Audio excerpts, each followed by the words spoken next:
Nintendo.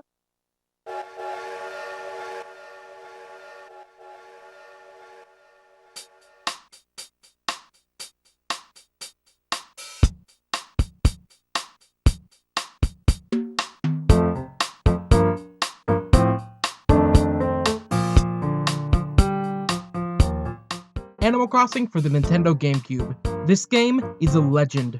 Well, to me at least. I spent so much time playing this game as a kid. Not just the Gamecube one. I spent loads of time playing every game in the series. That's just how much I love it. Even with that, I'll try and come at this game as unbiased as I can. The first time I remember seeing Animal Crossing was at our local Walmart. They had a video screen that would play the commercials for this game, and they were a little... Why am I always the one cleaning the house and picking the peaches? Where's my big fat hammock time? So tense. Welcome to Animal Crossing, the live game that's happening every minute of every day, whether you're playing or not. Yeah. So, younger me ended up renting it because I found out that a fish called the coelacanth could be caught in it. I was a strange kid. But anyway, I rented it from our local game store and I instantly fell in love with it. I rented the GameCube as well, so I never had a memory card. Every time I played it, I had to start over. So, long story short, I bought the GameCube and the rental copy of Animal Crossing I always had, and they gave me the Animal Crossing memory card as well. Now, let's move on to some brief history trivia. Animal Crossing had a crazy history. It turns out that the game we got in America on September 2002 was actually a port of the N64 game. The game was ported to the GameCube and translated. Then Nintendo took the American version and retranslated it. It's all over the place, but all you need to know is that Animal Crossing is now one of Nintendo's biggest franchises. The story of Animal Crossing is that there isn't a story. Not really. You're a person moving out on their own into the big world. You move into a new town, buy a house, then have to pay it off. It's kind of like real life. Basically, it's a life simulator. It's not meant to have some huge, grandiose story that'll bring you to tears. You do whatever you want, really. Working for Tom Nook is about the only part of the game where you have any real objective at all. And it's a simple tutorial section. It teaches you all the basics of Animal Crossing, aka planting gardens, helping people out, and collecting things to put into your house or sell. Which leads me to gameplay. Animal Crossing is a game with one real goal, to pay off your rent to Tom Nook. To collect money, or bells in this case, the player can sell various items like seashells, fruit, fish, or bugs, or even spare furniture you don't need or get from your animal neighbors. As you pay off your rent to Tom Nook, he expands your house, giving you a lot more space to decorate. You start off with a very small space to work with, but over time you get more and more space to fill up with furniture and create your very own room. One of the game's greatest draws is that the game plays in real time, as in when it's 5 p.m. in real life, it's 5 p.m. in the game. Days and seasons move by just like in real life, so in essence, the game keeps on playing when you're not playing it. The neighbors do stuff, and the environment of the game keeps on going even when you're not playing. One of the most noticeable examples is that when you don't play for a few days, or months, or years, weeds will take over your town. Cockroaches will also move into your house when you don't play as well. It's really, really annoying, but it adds that little bit of realism to the game. Speaking of, the game knows when you reset it. And when you do, this mole named Rossetti comes by and greets you. Most games don't penalize you for resetting it when something goes wrong, say like you lose a party member in Fire Emblem or something. But since Animal Crossing is going for a more quote-unquote realistic world, it makes sense that they would have a system for monitoring it. And having it be an actual in-game character with its own personality, that's just adorable, which is what this game is, adorable. Everything has this cutesy feel to it that makes you just happy.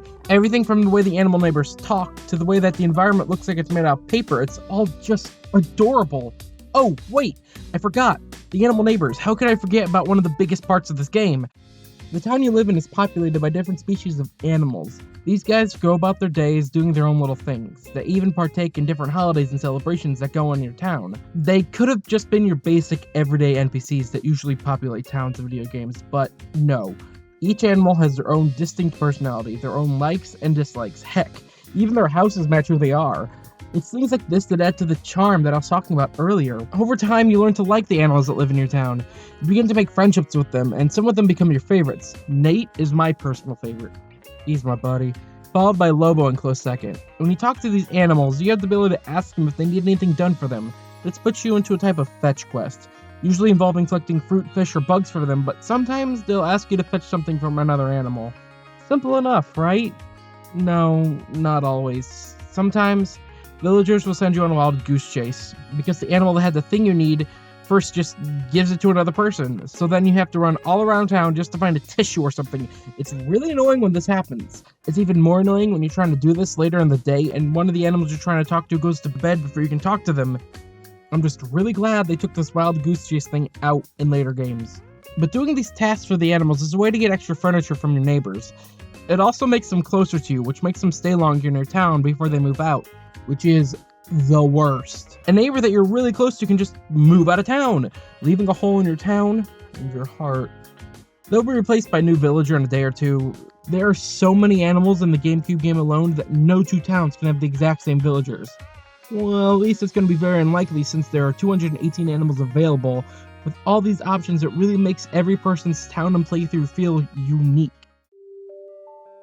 Let's change gears for a little bit and talk about music.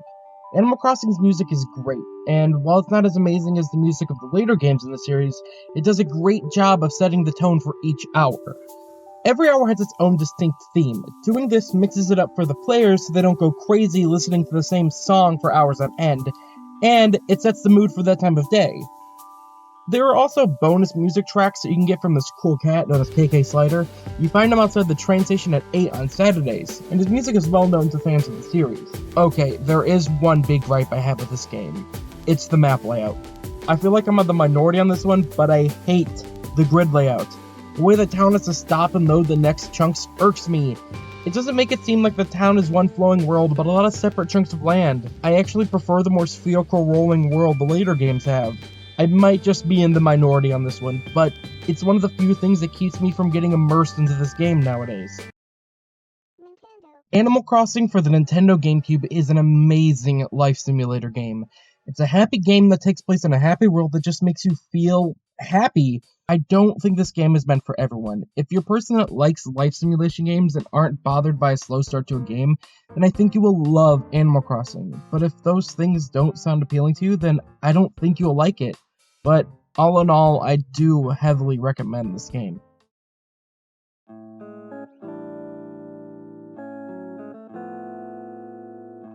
Thanks for watching the very first episode of the Three Amiibos. If you like what you saw, please think about subscribing.